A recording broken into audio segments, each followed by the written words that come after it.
प्रधानमंत्री नरेंद्र मोदी ने Mysuru Bengaluru express highway को किया राष्ट्र को समर्पित। 10 लेन के इस अत्याधुनिक सुविधाओं से लैस राजमार्ग से दोनों शहरों के बीच दूरी अब 3 घंटे के बजाय 75 मिनट में ही होगी पूरी। प्रधानमंत्री ने कहा, केंद्र और कर्नाटक में भाजपा की डबल इंजन सरकार ने राज्य को विकास की दी नई रफ्तार। एक दिन के कर्नाटक यात्रा पर पहुंचे प्रधानमंत्री का मांड्या में रोड शो के जरिए हुआ गर्मजोशी से स्वागत। दोपहर बाद प्रधानमंत्री हुबली में कर रहे हैं कई जन कल्याणकारी योजनाओं का उद्घाटन। केंद्रीय गृह मंत्री अमित शाह हैदराबाद में सीआईएसएफ के 54वें वार्षिक स्थापना दिवस समारोह में हुए शामिल। कहा, सीआईएसएफ ने देश की आर्थिक प्रगति में दिया महत्वपूर्ण योगदान।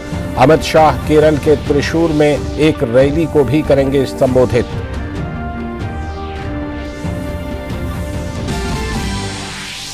संसद के बजट सत्र का दूसरा चरण कल से होगा शुरू। उपराष्ट्रपति और राज्यसभा के सभापति जगदीप धनखड़ ने आज बुलाई सर्वदलीय बैठक। बखमुत पर कब्जे को लेकर रूस और यूक्रेन की सेनाओं के बीच घमासान युद्ध। यूक्रेनी सेना ने 24 घंटे के भीतर 500 से भी अधिक रूसी सैनिकों को मारने का किया दावा, तो वहीं रूस ने कहा यूक्रेन को हुआ भारी नुकसान।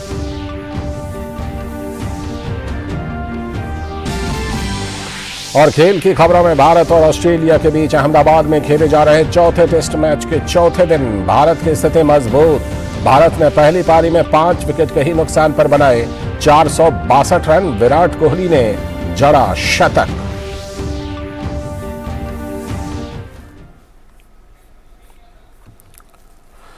नमस्कार, आप देख रहे हैं डीडी न्यूज। इस बुलेटिन में आप सभी का स्वागत है। मैं हूं लाल चंद्र सिंह। देखते हैं खबरों को विस्तार से। प्रधानमंत्री नरेंद्र मोदी ने कर्नाटक को कई विकास परियोजनाओं का तोहफा दिया। पीएम मोदी ने आज मांड्या में बेंगलुरु मैसूरू एक्सप्रेसवे राष्ट्र को समर्पित किया। इसमें NH 275 के बेंगलुरु निदाघट्टा मैसूरू खंड को 6 लेन बनाना भी शामिल है। 118 किलोमीटर लंबी सड़क के निर्माण से जुड़ी इस परियोजना को लगभग 8,480 करोड़ रुपए की कुल लागत से विकसित किया गया है। इससे बेंगलुरु और मैसूरू के बीच यात्रा अवधि लगभग 3 घंटे से घटकर करीब 75 मिनट ही रह जाएगी। प्रधानमंत्री मोदी ने मैसूरू खुशाल नगर 4 लेन राजमार्ग की आधारशिला भी रखी। 92 किलोमीटर में फैली इस परियोजना को करीब 4,130 करोड़ रुपए की लागत से विकसित किया जाएगा। और प्रधानमंत्री मोदी ने अपने संबोधन में देश में बुनियादी ढांचे के विकास के लिए हो रहे कामों का जिक्र किया। उन्होंने कहा कि देश में इंफ्रास्ट्रक्चर संबंधी विकास कार्य तेजी से हो रहा है। उन्होंने कहा कि बजट में इसके लिए सरकार ने बड़े पैमाने पर प्रावधान किए हैं। आज देश में आधुनिक इंफ्रास्ट्रक्चर पर काम हो रहा है। आज भारतमाला और सागरमाला योजना से कर्नाटका बदल रहा है, देश बदल रहा है।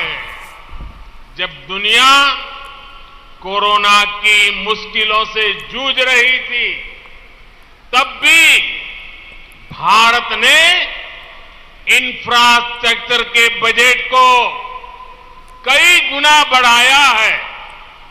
इस वर्ष के बजट में तो रिकॉर्ड 10 लाख करोड़ रुपए हमने इंफ्रास्ट्रक्चर के लिए रखे हैं। और पीएम मोदी ने कहा कि वो देश के गरीबों के विकास और कल्याण के लिए काम करने में व्यस्त हैं, जबकि कांग्रेस मोदी की कब्र खोदने का सपना देख रही है। पीएम मोदी ने कहा कि देश के करोड़ों माताओं बहनों का आशीर्वाद मोदी का सबसे बड़ा सुरक्षा कवच है। कांग्रेस और उनके साथी क्या कर रहे हैं? कांग्रेस ने तो एक काम लिया है सर पे। कांग्रेस मोदी की कब्र खोदने का सपना देख रही है। कांग्रेस मोदी की कब्र खोदने में बिजी है और मोदी बेंगलुरु मैसूरू एक्सप्रेस वे बनाने में बिजी है। कांग्रेस मोदी की कब्र खोदने में व्यस्त है और मोदी गरीब का जीवन आसान बनाने में व्यस्त है। मोदी की कब्र खोदने का सपना देख रहे कांग्रेसियों को पता नहीं है कि देश की करोड़ों माताओं, बहनों, बेटियां, देश के लोगों का आशीर्वाद मोदी का सबसे बड़ा सुरक्षा कवच है। और प्रधानमंत्री मोदी ने कांग्रेस पर गरीबों की अनदेखी का आरोप लगाया। उन्होंने कहा कि यूपीए काल में गरीब कल्याण के लिए खर्च होने वाला पैसा कांग्रेस के भ्रष्टाचार की भेंट चढ़ गया। साल 2014 से पहले कांग्रेस की जो सरकार केंद्र में थी और मिलीजुली सरकार थी, भांति भांति लोगों के समर्थन से चल रही थी, उसने गरीब आदमी को, गरीब परिवारों को तबाह करने में कोई कसर बाकी नहीं छोड़ी थी। जो पैसा गरीब के विकास के लिए था, उसका हजारों करोड़ रुपए कांग्रेस की सरकार ने लूट लिया था। कांग्रेस को कभी गरीब के दुख दर्द से कोई फर्क नहीं पड़ा है। और पीएम मोदी ने कहा कि किसानों के कल्याण के लिए भाजपा सरकार ने बड़े कदम उठाए हैं। उन्होंने कहा कि पीएम किसान योजना के तहत किसानों को मिलने वाली रकम में कर्नाटक की डबल इंजन सरकार अपनी तरफ से 4,000 रुपया बढ़ाकर दे रही है।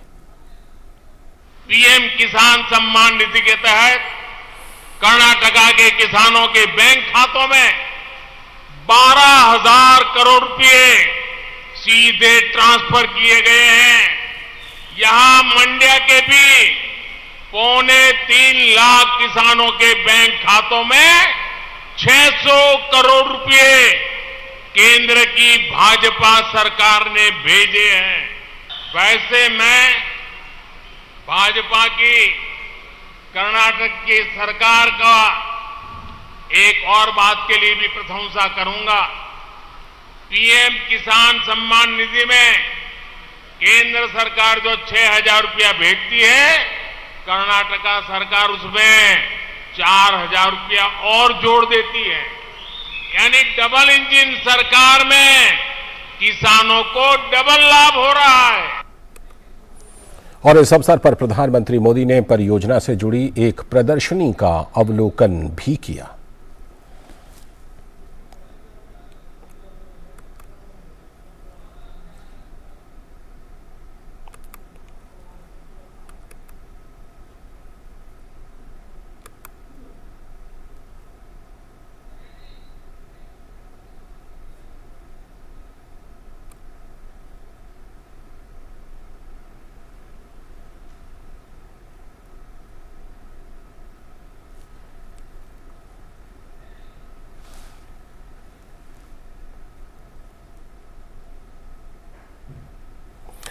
प्रधानमंत्री नरेंद्र मोदी का कर्नाटक के मांड्या पहुंचने पर जोरदार स्वागत किया गया। पीएम मोदी की एक झलक पाने के लिए लोग सड़कों के दोनों तरफ भारी संख्या में खड़े दिखाई दिए।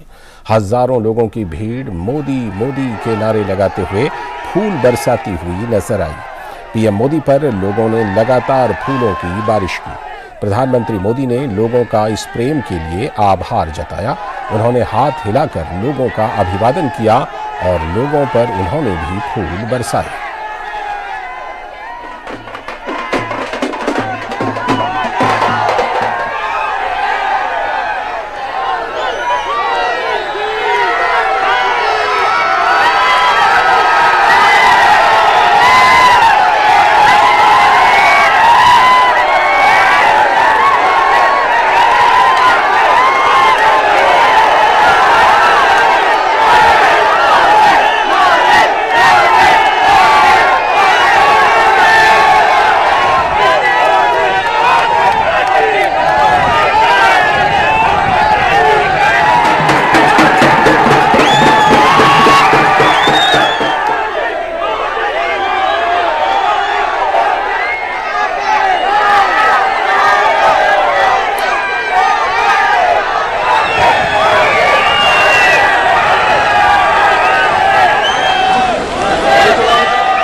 और प्रधानमंत्री नरेंद्र मोदी का मांड्या में कलाकारों ने पारंपरिक ढंग से स्वागत किया।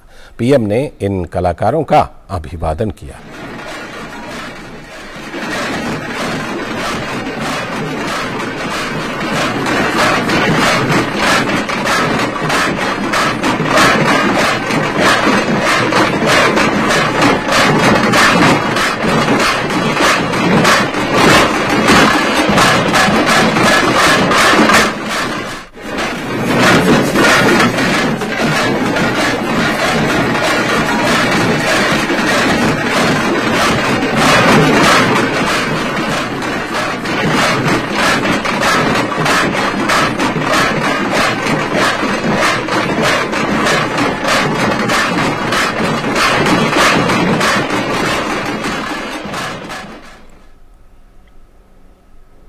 आज की कुछ और बड़ी खबरें। दांडी मार्च की आज 93वीं वर्षगांठ है। प्रधानमंत्री नरेंद्र मोदी ने ट्वीट कर महात्मा गांधी और दांडी मार्च में शामिल सभी लोगों को याद किया। प्रधानमंत्री ने ट्वीट करते हुए कहा, मैं बापू और दांडी मार्च में शामिल सभी लोगों को श्रद्धांजलि देता हूं। यह हमारे देश के इतिहास की एक महत्वपूर्ण घटना थी। इसे विभिन्न प्रकार के अन्याय के खिलाफ एक दृढ़ प्रयास के रूप में याद किया जाएगा।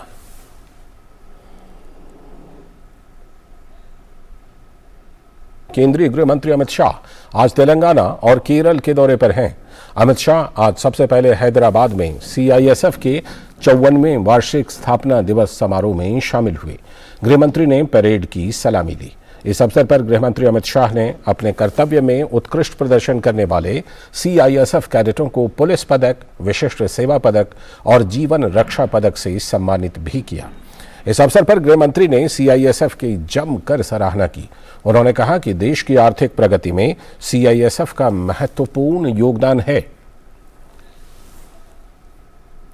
53 वर्षों का सीआईएसएफ का इतिहास अगर कोई बारीकी से देखे तो निर्विवाद रूप से कह सकता है कि देश के आर्थिक प्रगति में सीआईएसएफ का बहुत अहम योगदान है, क्योंकि कोई भी देश तभी प्रगति कर सकता है, तभी आगे बढ़ सकता है, अपने अर्थतंत्र को दुनिया के सभी अर्थतंत्रों में तेज गति से तभी बढ़ा सकता है जब इसकी औद्योगिक सुरक्षा, इसकी एयरपोर्ट्स की सुरक्षा, इसकी बंदरगाहों की सुरक्षा सुनिश्चित हो और वहां एक शांति का और सुरक्षा का माहौल बने।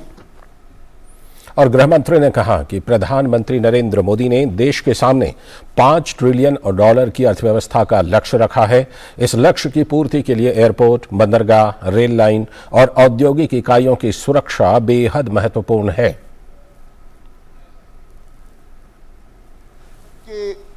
एक एक कर्मचारी ने, एक एक सिपाही से लेकर डीजीपी तक सबने ये 53 सालों में सीआईएसएफ की स्थापना की सभी उद्देश्यों की परिपूर्ति के लिए अपनी जान लगाकर, परिश्रम कर देश की अमूल्य सेवा की है। मैं आज इसका बहुत मन से सराहना करता हूं। और हैदराबाद के बाद गृह मंत्री अमित शाह केरल का दौरा कर रहे हैं। अमित शाह त्रिशूर में एक रैली को संबोधित करेंगे और श्री वडक्कुनाथन मंदिर में पूजा अर्चना भी करेंगे। और केंद्रीय गृह मंत्री अमित शाह ने हैदराबाद में 54वें सीआईएसएफ स्थापना दिवस समारोह के अवसर पर सीआईएसएफ कैंपस में बैफल रेंज अर्जुना का उद्घाटन किया।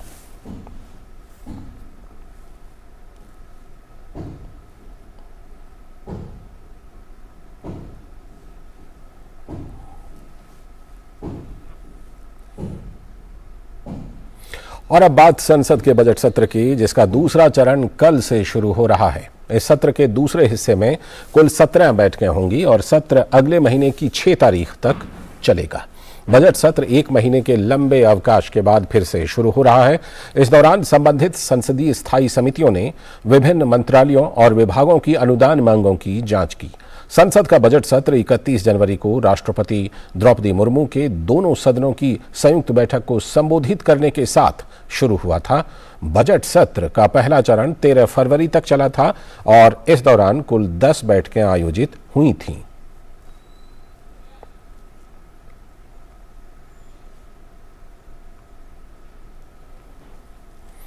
और उपराष्ट्रपति और राज्यसभा के सभापति जगदीप धनखड़ ने संसद के बजट सत्र के दूसरे चरण के शुरू होने से एक दिन पहले आज सर्वदलीय बैठक बुलाई है। इस बैठक के लिए राज्यसभा में सभी दलों के फ्लोर लीडर्स को आमंत्रित किया गया है। कल से संसद के बजट सत्र का दूसरा चरण शुरू होने जा रहा है। इससे एक दिन पहले बुलाई गई इस सर्वदलीय बैठक में उपराष्ट्रपति सभी राजनीतिक दलों के नेताओं से सदन का कामकाज सुचारू ढंग से चलाने में सहयोग करने की अपील कर सकते हैं। गौरतलब है कि बजट सत्र के पहले चरण के दौरान राज्यसभा में विपक्षी दलों के लगातार हंगामे के कारण सदन की कार्यवाही लगातार स्थगित होती रही और सभापति यह नहीं चाहते हैं कि बजट सत्र का दूसरा चरण भी हंगामे की भेंट ही चढ़ जाए।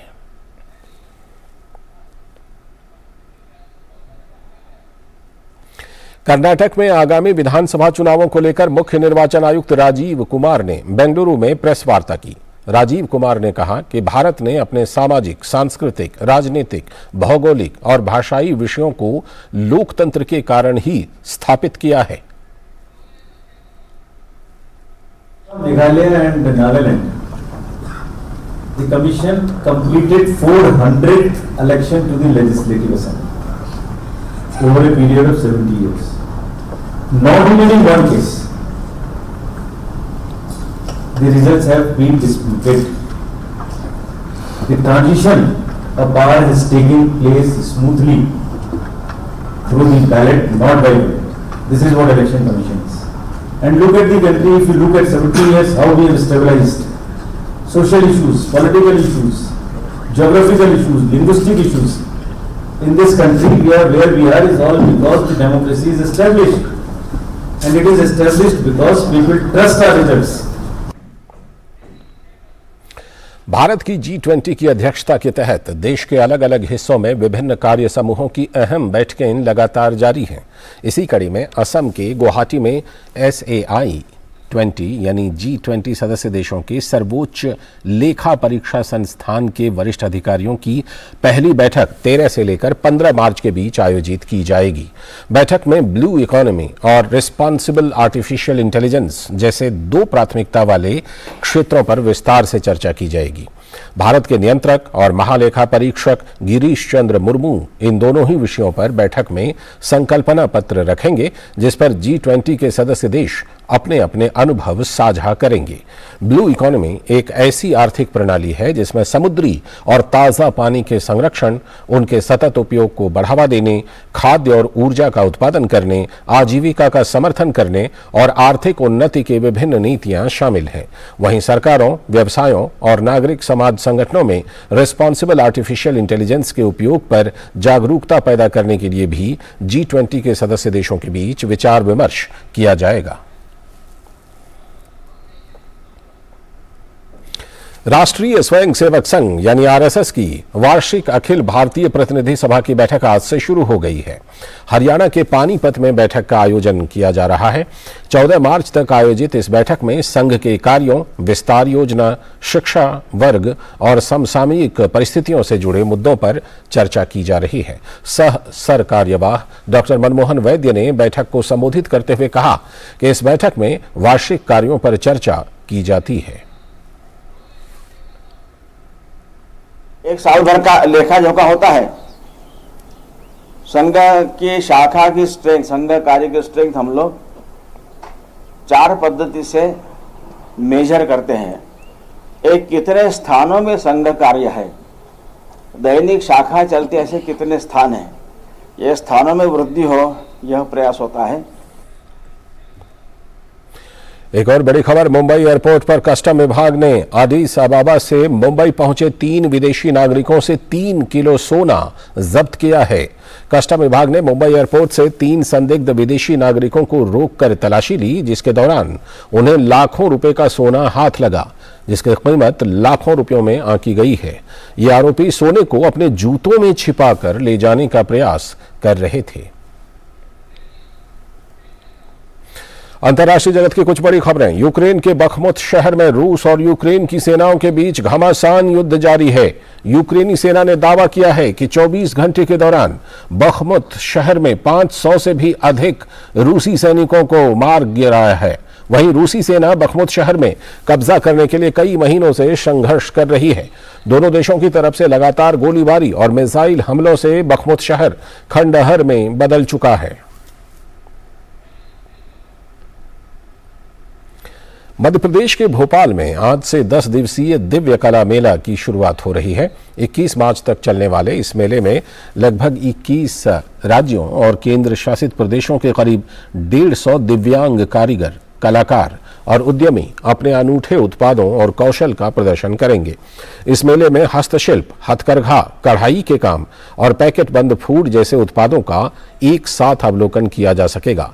मेले में दिव्यांग कलाकारों और जाने माने पेशेवर कलाकारों की प्रदर्शन सहित तमाम सांस्कृतिक कार्यक्रम होंगे।